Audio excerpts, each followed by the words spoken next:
Khabe ngifisa ukwazi ukuthi nge-eziphi izifo ezithinta abantu besifazane. Hayi ke uzokuphendula udokotela.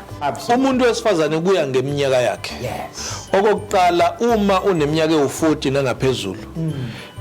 Siyayisithi kwakuthiwa esikolweni oF abathathu. You are female, you are 40, you are fat, you've got a family history. Okay. Lezi zinto zo2 zithi amathuba ukuthi ube nama chronic illness athile oBP oshukela ocancer noma sikhuluma ngebreast cancer noma sikhuluma ngecervical cancer akhona makhulu kuwena. Absolutely. Ngalezi zinto nje esizibalayo. Kanti futhi umuntu wesifazane umeshintsha from ekutheni aye njalo endaweni yakhe okwabanye kwenzeka at the year 35 years nangaphezulu ama hormonal changes enzeka emzimbeni bese umuntu wesifazane amathuba akhe ukuthi abe no BP aphinda anyuke futhi nalapho. Kanti ngesikhathi usemncane akhona lamathuba ukuthi ube nalezifo uma unezifo ezifana no HIV.